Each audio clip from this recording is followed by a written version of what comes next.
বাংলাদেশের সবচেয়ে ছোট জেলার নাম জানেন? নারায়ণগঞ্জ। আয়তনে 683 বর্গ কিলোমিটারের চেয়ে সামান্য বেশি।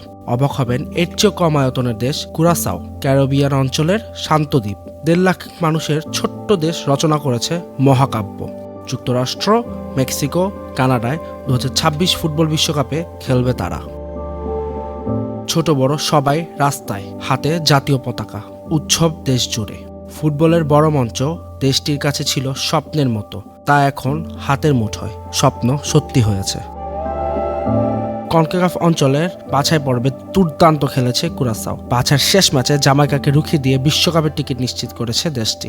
আত্মবিশ্বাস ধরে রেখে গোল শূন্য ড্র করে 12 পয়েন্ট নিয়ে গ্রুপ চ্যাম্পিয়ন হয় ছোট্ট দেশটি, নিশ্চিত করে বিশ্বকাপের মূল পর্ব। ক্যারিবিয়ান সমুদ্রের মাঝে থাকা দেশটির সফলতার বড় চাবি ছিল কোচ ডিক অ্যাডভোকেটের হাতে। 78 বছর বয়সেও তিনি দলকে এমনভাবে তৈরি করেছেন যেন সিনেমার গল্প।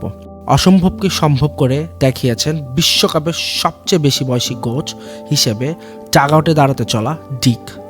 এর আগে নেদারল্যান্ডস, বেলজিয়াম, রেঞ্জার্স ও সান্ডারল্যান্ডের মতো ক্লাবের কোচের দায়িত্ব পালন করেছেন তিনি। দলটির চাবি ছিলেন ফরওয়ার্ড জার্ভেন কাস্টনিয়ার।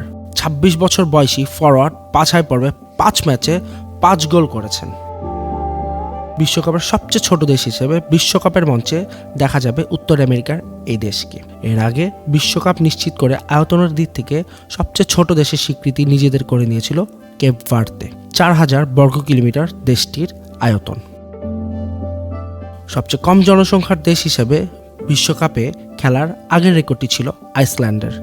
3.5 লাখ মানুষের দেশটি খেলেছিল 2018 বিশ্বকাপ, যেখানে কুরাসাওয়ের জনসংখ্যা অর্ধেকেরও কম। তাই এই অর্জন আরও বিশেষ।